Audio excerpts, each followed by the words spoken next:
Mesdames, Messieurs, pourquoi dans la nature, les moutons attirent-ils les loups comme un aimant? Cette attirance est en fait naturelle. Elle est naturelle parce qu'elle obéit à certaines lois, c'est-à-dire les lois de la nature. Oui, les moutons attirent toujours les loups comme un aimant. C'est ce qu'on appelle, et ce que nous appelons en sorte naturelle, la dynamique des espèces entre proie et prédateur. Nous sommes donc au cœur de la chaîne alimentaire entre herbivores, c'est-à-dire les moutons, et carnassiers, c'est-à-dire le loup ou les loups. Mesdames, Messieurs, le célèbre binôme mouton et loup est bien sûr qu'une loi naturelle. En effet, l'instinct carnassier commande. Le loup obéit et attaque les moutons. Et ces derniers ne peuvent se défendre. Parce que c'est une loi naturelle entre proie et prédateur. Bien entendu, dans cette loi naturelle, le loup ou les loups ne prélèvent que leur juste part, le repas quotidien. Ils n'ont pas besoin d'abuser des proies ou de faire la surconsommation. D'ailleurs, non, ils prennent la juste part. C'est ce qu'on appelle l'équilibre entre proie et prédateur. Ils ont leur garde à manger, qui s'appelle les moutons. Donc, ils gèrent cette garde à manger. Ils ne prélèvent pas abusivement comme l'humain le fait. Mesdames, Messieurs, oui, il faut que le loup, pour survivre, il doit protéger les proies aussi. Ce qu'on appelle le juste équilibre des lois naturelles. Ils savent toujours arbitrer et ajuster. C'est naturel, c'est des lois naturelles. Mais nous, en tant qu'humains, on croit qu'avec notre arrogance, on croit qu'on peut gérer ces lois. Non, c'est des lois naturelles. C'est comme ça, entre lois, le juste équilibre entre proie et prédateur. Oui. Quand il y a un peu de proie, il y a peu de prédateurs. Il y a un juste équilibre. Quand il y a trop de proie, il y a aussi peu de prédateurs parce qu'ils vont se nourrir. Donc, il faut trouver le juste équilibre parce que ça fait partie de la dynamique des espèces et aussi des lois naturelles. Voilà. Tout est interdépendant de la nature. Mesdames, Messieurs, oui. Vous savez qu'il y a une femme qui s'appelle Agatha Christie. Elle avait pourtant dit ceci, je cite, « Un peuple de moutons finit par engendrer un gouvernement de loups. » Fin de citation. Et j'ajouterai d'ailleurs qu'un peuple de moutons finit par engendrer un pouvoir politique de loups. Mesdames, Messieurs, bon, il y a un mot-clé bien sûr qui s'appelle engendrer. Moi, engendrer pour moi, c'est provoquer.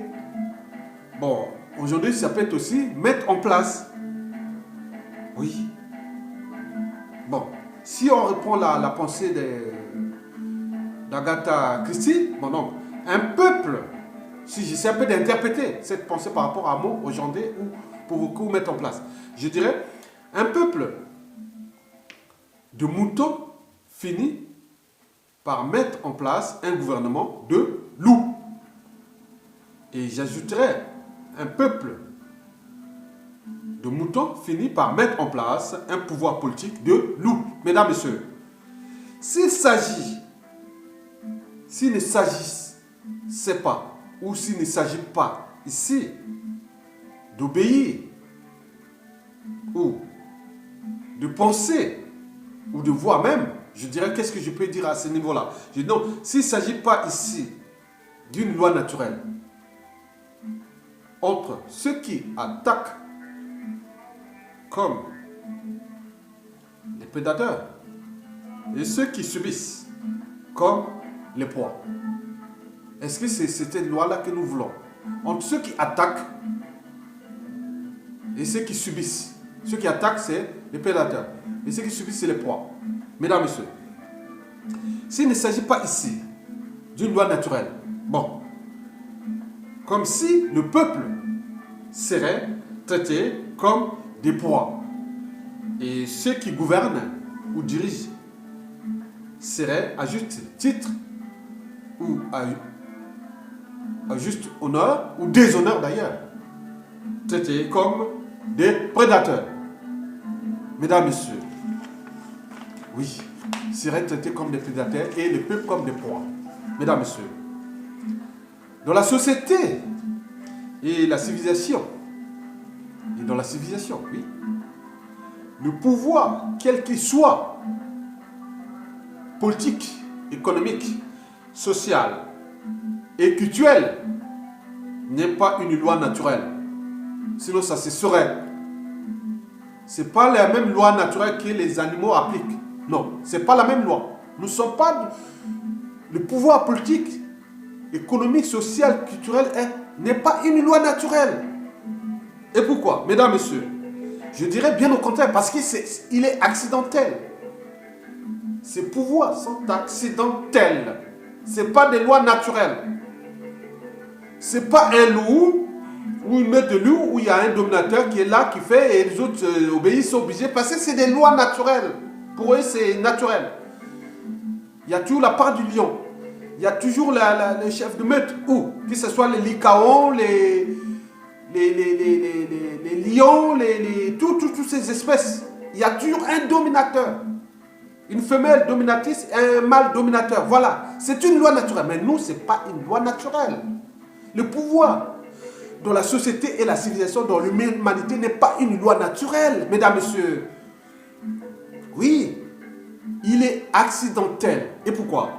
Parce qu'on n'est pas curé, ni imam, ni rabbin, ni moine, etc. On le devient. Trouvez-moi quelqu'un qui est né rabbin. Non, c'est impossible. Quelqu'un qui est né curé. Non. Cardinal, pape, ou autre. Non, c'est accidentel, c'est impossible, c'est la vie, c'est les lois de la nature et les lois de l'humanité qu'on fait. Voilà, c'est accidentel. C'est pas naturel. Mesdames, Messieurs, oui, on n'est pas élu comme député, sénateur. Oui, non, on n'est pas. Il n'y a pas quelqu'un qui est né quelque part qui va devenir.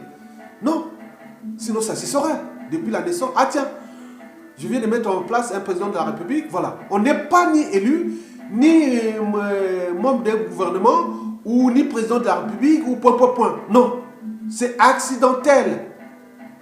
Donc je viens vous dire que le pouvoir à l'échelon humain n'est pas une loi naturelle. Bien au contraire.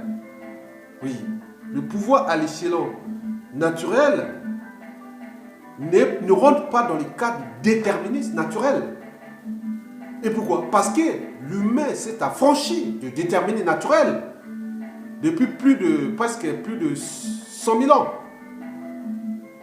Oui, nous sommes passés du paléolithique, l'âge de bronze, après on est passé au néolithique, on a découvert le feu, on est arrivé l'Empire chinois, on a eu l'égyptologie, l'Empire grec, 300 ans avant Jésus-Christ, on est arrivé à Jésus-Christ. Pardon, messieurs, mesdames, messieurs.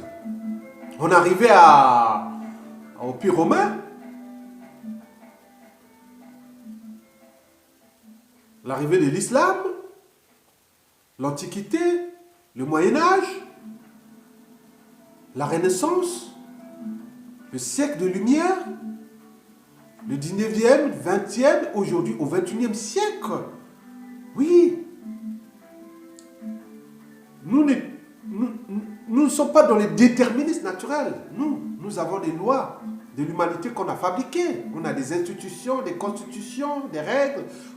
Parce que nous sommes affranchis de ces stades inférieurs qui partent du stade animal, c'est-à-dire les sauvages, en passant par le chaînon manquant entre le sauvage et le barbare. Après, on est rentré, bien entendu, au stade inférieur de l'humanité il y a quelques années, mais même si au sein de la population générale de l'humanité, il y a encore un pourcentage des gens qui sont à ce stade inférieur de l'humanité, c'est-à-dire le stade des barbares. Mais après, nous sommes rentrés dans le stade d'humanité, c'est-à-dire les raisonnables, les conscients de ses actes, de ses habitudes et de son comportement, et surtout de certaines valeurs morales, c'est-à-dire la barrière du bien ou du mal, la barrière de la raison. Oui, nous avons franchi ça depuis plus de 100 000 ans, même s'il y a encore une proportion de ça. Donc, les pouvoirs que les gens utilisent, quoi que le pouvoir, c'est eux, que c'est une loi naturelle. Être dictateur au pouvoir à vie, c'est une loi. Non, c'est pas vrai. C'est pas vrai. Mesdames, Messieurs, donc, nous ne sommes pas dans la loi de la jungle. Nous sommes dans la loi des règles du civilisé, de l'humain. Il y a des choses encadrées. Nous savons lire, écrire. Nous savons parler. Nous savons interpréter les choses. Nous sommes des êtres supérieurs. Mais nous ne sommes pas tous au même stade de l'humanité. Il y a encore des races, des proportions dans les races, dans les familles, dans les gens qui sont encore à un certain stade. D'où l'enjeu de l'éducation aussi, ce que je fais en ce moment. Mesdames, Messieurs, oui. Bon.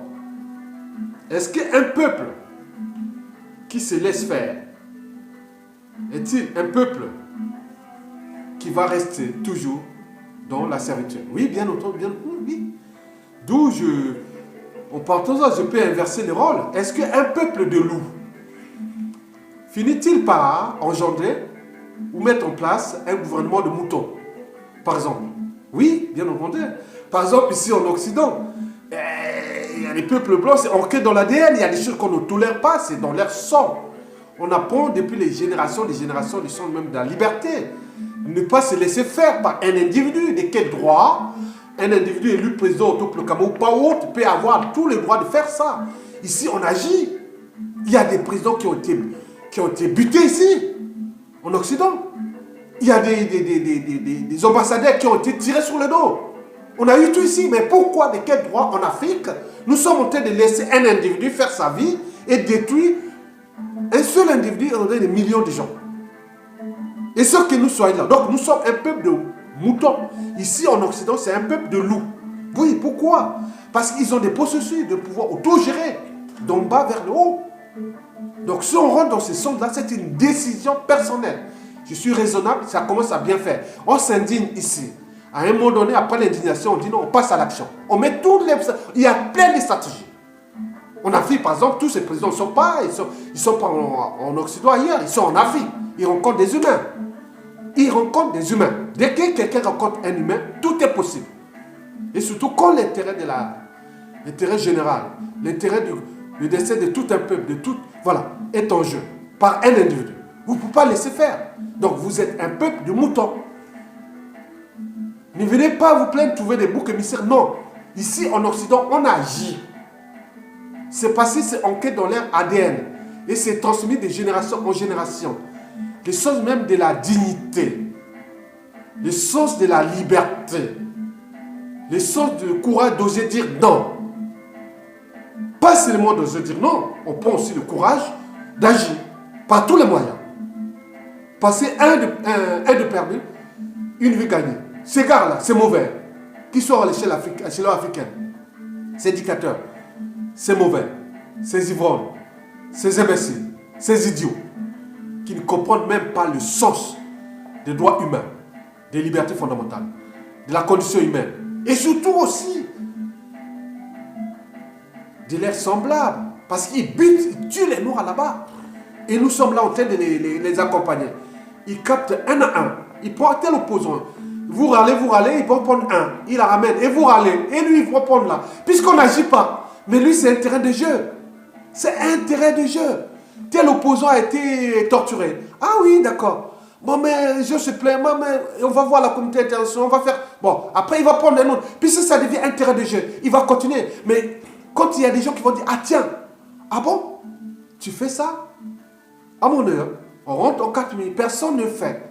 Vous savez que Regardez les vidéos avant d'être le crocodile, qu'on appelle le léopard ou les jaguars attaquent le crocodile. Vous voyez comment les stratégies, on ne voit pas. Bon, non, c'est parti. Au moins on a gagné. On ne va pas attendre ça. Mais quand ça devient un président africain qui vient arriver, il commence à faire sa petite folie. Boum, il n'est plus là. Les gens, le peuple a réglé ses comptes avec lui. Par une mort brutale. Et ça recommence un autre. Pouf, ça fait. À un moment, ils vont s'arrêter. Donc nous ne sommes pas un peuple de moutons. Devenez un peuple de loups. Comme ici en Occident, parce que c'est dans leur ADN. Si nous commençons à activer l'expression de certains gènes spécifiques liés au sens même de la liberté, de la dignité et du courage, en fonction des éléments et tout ça qui vont être répétitifs et l'éducation, vous verrez que les gènes seront activés. Et aujourd'hui, les dictateurs sont en train de désactiver les gènes de la dignité, du courage et de la liberté à l'échelle de notre peuple, c'est-à-dire le peuple africain. Donc on ne peut plus laisser faire. Donc nous devenons des moutons. Donc nous ne sommes pas dans les lois naturelles. Nous sommes des humains puisqu'on s'est affranchi du déterminisme naturel. L'instinct commande, l'animal obéit, loin d'être le modèle de la liberté. L'animal est l'incarnation d'une totale servitude à la nature. Donc on ne peut parler d'être libre pour un être qui s'est affranchi du déterminisme. Est-ce que nous sommes à ce stade? Mesdames et messieurs, si nous ne sommes pas à ce stade, donc nous avons franchi comme tous les êtres humains. Donc mettons tous les moyens pour ne pas que nos peuples restent toujours des peuples de moutons. Ils sont obligés d'être sur un mur pour agir, au lieu d'anticiper. Rien du tout. On n'anticipe pas. Les autres ici, ils anticipent. Mais nous ne sommes pas toujours en... Voilà. C'est quoi cette race? Mesdames, messieurs, peuple africain, prenez votre responsabilité face à ces émouvants, à ces régimes. Vous n'êtes pas des moutons, vous êtes des loups. Devenez tous individuellement, collectivement des loups. Ils auront peur. Ils ne pourront plus agir librement comme ça et détruire. Et humilier la race. Parce que la race noire, à l'échelle des Africains, sont désormais humiliés partout. On n'est pas respecté. On n'est pas respecté à cause de ces mauvais qui sont à la tête des États parce qu'ils savent que nous sommes des peuples de moutons. Parce qu'il faut agir, chacun individuellement. Ce message entre ce que j'appelle le carnet de devoir de mémoire. Mesdames et messieurs, je vous remercie et continuez à vous battre contre ces mauvais, contre ces êtres stupides, trop stupides pour être utiles à la communauté noire africaine. Mesdames et messieurs, je vous remercie.